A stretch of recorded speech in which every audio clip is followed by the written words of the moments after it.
আমার বাগানে এই গাছটা অনেক দিন ধরেই রয়েছে, কিন্তু আমার নজরেই আসেনি যে গাছটাতে যে এত রকমের ফুল রয়েছে। তো আজকে আমার হাজব্যান্ড যখন বাগানে এসেছিলো, আমি বাগানে এসেছি, তখন ও আমাকে বলছে যে দেখো গাছটাতে কত রকমের ফুল রয়েছে। তো আমি দেখিনি বললে ভুল হবে, দেখেছি, কিন্তু আমার এই ভ্যারাইটিটুকু রয়েছে যে সেটা কখনো খেয়ালই করা হয়নি। বিষয়টা হলো এরকম, যারা প্রকৃতির সৌন্দর্য উপভোগ করেন বা প্রাকৃত প্রেমিক, যাদের প্রকৃতি প্রেমিক, তারা যেরকম একটি ঘাসের উপর একটি শিশুর মনের মধ্যেও অনেক সৌন্দর্য খুঁজে পান, আর আমাদের মতন বোকাদের যদি চোখে আঙ্গুল দিয়েও সেই সৌন্দর্যটাকে দেখিয়ে দেওয়া হয়, হয়তো আমরা সেই সৌন্দর্যটা খুঁজে পাবো না। এর জন্য তো কবি বলেছিলেন, বহুদিন ধরে বহু ক্রোশ ধরে বহু ব্যয় করে দেখিতে গিয়েছি পর্বতমালা, দেখিতে গিয়েছি সিন্ধু, দেখা হয় নাই দুই চক্ষু মেলিয়া, ঘর হইতে দুই পা ফেলিয়া একটি ধানের শীষের উপর একটি শিশির বিন্দু। গুড মর্নিং বন্ধুরা, কেমন আছেন সবাই? সাহা সেশন ফ্যামিলির নতুন আরও একটি ব্লগে আমি আপনাদের সবাইকে স্বাগত জানাই। তো আজকে প্রজাতন্ত্র দিবস 26শে জানুয়ারি। তো এই দিনের শুভেচ্ছা জানিয়ে আমি আমার ব্লগটা রান্নাঘর থেকে শুরু করলাম। এখন সকাল 8:30 মতো বাজে, আর আমি চলে এসেছি একেবারে রান্নাঘরে, কারণ হচ্ছে মেয়েও স্কুল যাবে এবং মেয়ের বাবাও স্কুল যাবে। তো একটু দেরি হয়ে গেছে, তাই আজকে আমি মোবাইল খুললেই একটা রেসিপি ওয়ালে ঘুরে বেড়ায়, তো সেই রেসিপিটাই আমি আমার ট্রাই করছি এখন। তো আমি নিয়ে নিয়েছি এখানে 1 কাপ গোবিন্দভোগ চাল, 1 কাপ মুসুর ডাল, আর তার সঙ্গে কিছুটা মুগ ডাল, আর তার সঙ্গে নিয়ে নিয়েছি ঘরে 3-4 রকমের সবজি ছিল, সেগুলোকে টুকরো করে নিয়েছি, আর সাথে দিয়ে দিয়েছি 1 চামচ লবণ, 1 চামচ হলুদ গুঁড়ো, 1 চামচ জিরের গুঁড়ো, 1 চামচ ধনের গুঁড়ো, অনেকটা পরিমাণে আদা, আর একটা টমেটোকে 4 টুকরো করে নিয়েছি, আর একটু পরিমাণে সর্ষের তেল। এই রেসিপিটা নাকি সর্ষের তেলেই ভালো হয়। তো চলুন রান্নাটা করি আর দেখি সত্যি সত্যি খেতে কেমন হয়। ও সরি, একটা পেঁয়াজও আমি দিয়ে দিয়েছিলাম এর মধ্যে, তার সঙ্গে কাঁচা লঙ্কাও চিড়ে দিয়েছি, এটাও বলতে ভুলে গেছিলাম। তো চলুন এবার ভালো করে এটারে মাখিয়ে নিই। এটা নাকি হাতে মাখা খিচুড়ি বলে, চটপট হয়ে যায়। তা আমি এই হাঁড়িটাতে বসাবো বলে হাঁড়িটাতে দিয়ে দিয়েছি, আর আমি পরিমাণ মতো জল গরম করে এনেছি, সেটা দিয়ে দিলাম। এবার সুন্দর করে একটু নেড়ে চেড়ে দিচ্ছি, দিয়ে এবার আমি এটাকে রান্না করতে দেবো। তো বেশ ফুটে উঠেছে, আর টেক্সচারটা এখন এই টাইপের এসছে। তো আমি এর মধ্যে আর একটু টেস্ট করে একটু লবণ দিয়ে দিয়েছি, আর দিয়ে দেবো সামান্য একটু চিনি, কারণ চিনিটা না দিলে মনে হয় না আমার টেস্টটা ঠিকঠাক মতন আসবে। তো চিনিটা আমি একটু করে দিয়ে দিলাম। এইবার আমি এটাকে আরেকটু নেড়ে চেড়ে নিয়ে ঢেকে দিয়েছিলাম একটুখানি। এখন যখন এই পর্যায়ে এসছে, এর মধ্যে একটু ধনেপাতা কুচি দিয়ে দিচ্ছি। এটা যদিও রেসিপিতে ছিল না, এটা আমার রেসিপি, আমি ইচ্ছে করে দিলাম, যেহেতু শীতের সিজন আর সবজির সাথে ধনেপাতাটা একটু ভালোই যায়, তাই আমি ধনেপাতা দিয়ে আবার একটু ঢেকে দিয়েছি। আর এই যে কালারটা কিন্তু খুব সুন্দর হয়েছে, এবার খেতে কেমন হয় সেটাই দেখার পালা। তা চলুন এটা আগে আমি মেয়েকে সার্ভ করব, তার কারণ মেয়ে রেডি হয়ে গেছে। তো মেয়েকে খেতে দেবো আগেই বললাম, মেয়ে আজকে স্কুল যাবে, প্রজাতন্ত্র দিবসের মেয়ের স্কুল একটা প্রোগ্রাম আছে, ও নাচ করবে। তা ওকে হচ্ছে আমি এটা দিই। আর বেগুনটা ভাজা করেছিলাম আজকে আমি লোহার যে প্যানটা কিনেছিলাম সেটাতে, কিন্তু বেগুন ভাজাটা ঠিকঠাক মতো হয়নি। তো দেখতে এরকম হয়েছে, এবার খাওয়া হয়ে যাক, খাওয়া হয়ে গেলে বলবো যে এটা কেমন হয়েছে। পাঁপড় ছিল, পাঁপড়টা এমনি আগের ভাজা ছিল, সেটা মেয়ে খেতে পছন্দ করে তাই নিয়ে নিয়েছি। তো মেয়ে খেয়ে যেটা বলল যে খুব একটা ভালো নাকি ওর লাগেনি। তো যাই হোক, এই যে ও নিজে মেকআপ টেকআপ করে নিয়েছে, আমি জাস্ট একটু ফাইনাল টাচ করে দিয়েছি। এবার হাতে 2টো ব্যান্ড পরবে, সেটা ভেতরেই রয়েছে। মেয়ে যদিও আমাকে বলেছিল প্রথমটা যাওয়ার কথা, কিন্তু পরে আবার আমি বললাম যে না, আমি আর যাব না। তার কারণ 11:30টার সময় গার্জিয়ানদের জন্য স্কুলের গেট খুলে দেবেন এবং 2টোর সময় ছুটি হবে। তো আমার রান্না পুরো কমপ্লিট হয়নি, বাড়িতে অনেকগুলো কাজ রয়েছে। তো আমি বললাম ঠিক আছে, তুমি একাই যাও।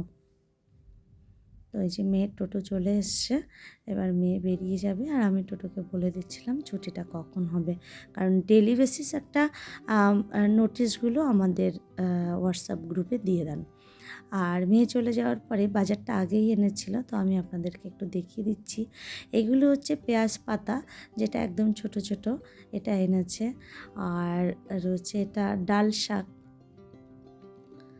আর হচ্ছে 3টে বেগুন, আর মানে ব্রোকলি, এটা আমার হাজব্যান্ডের ভীষণ পছন্দের জিনিস। আর বেগুন তো বললামই। আর এখানে রয়েছে একটু কুমড়ো, আর এই সাইডটাতে রয়েছে লঙ্কা, সম্ভবত এক দোকান থেকে নিয়েছে, তাই ওইভাবে দিয়েছে। আর এনেছে কোয়াশ, আর হচ্ছে মানে সিমগুলো না একটু দানা দানা মতন। তো আজকে এই সিমগুলোকেই এখন রান্না করব।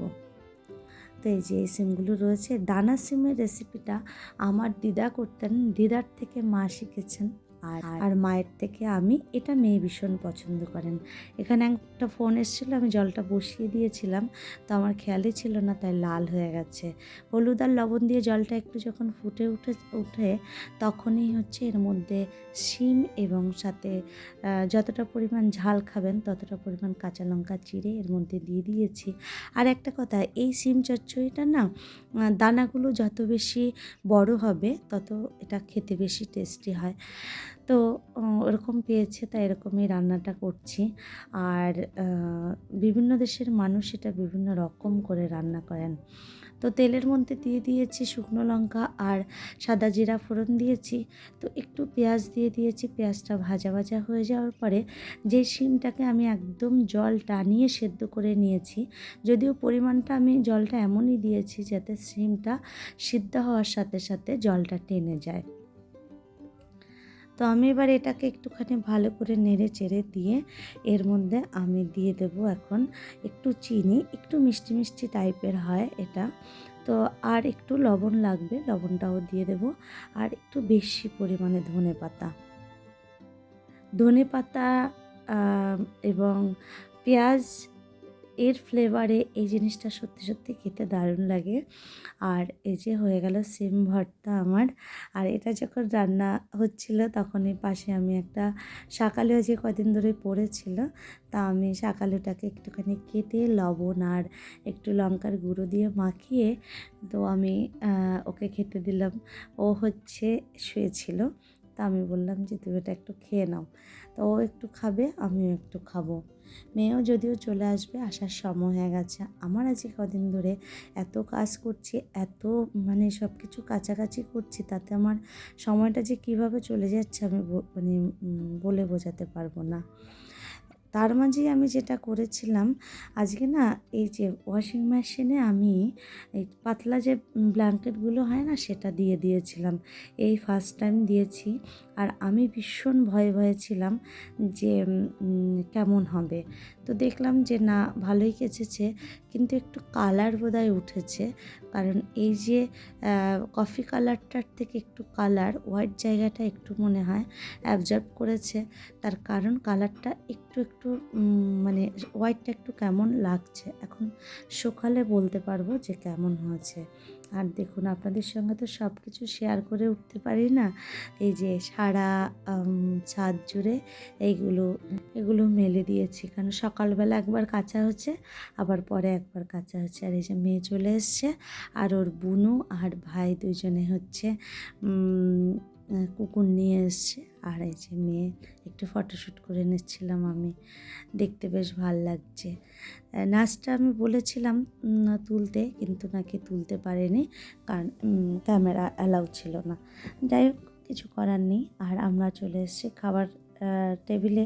তো আজকে রান্নাটা শুধুমাত্র আমি সকালবেলা দেখলাম খিচুড়ি রান্না করেছি আর শিম চচ্চড়িটাই করেছি, আজকে বিশেষ কিছু রান্না হয়নি।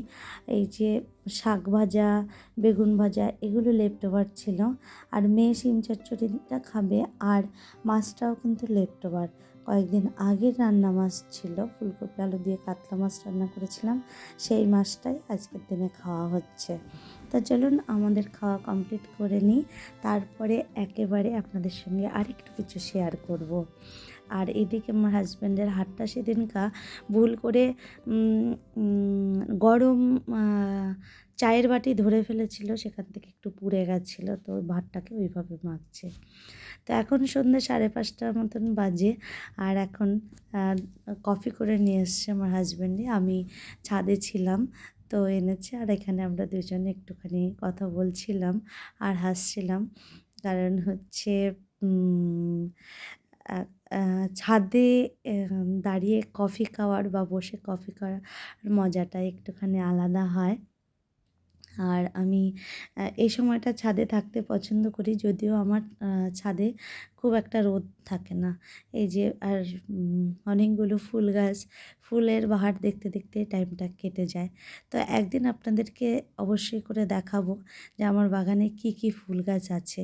যদিও এইবার খুব ভালো ফুল হয়নি, তার কারণ হচ্ছে এটা আপনাদেরকে অনেক আগের ব্লগেও বলেছিলাম, আমরা মাটি পাচ্ছিলাম না। আমাদের তো মাটি কিনে আনতে হয়, তো মাটি পাচ্ছিলাম না। আগের থেকে বলতে হয় মাটির কথা, গোবর সারের কথা। তো গোবর সার পেয়ে গেছিলো, মাটি পায়নি।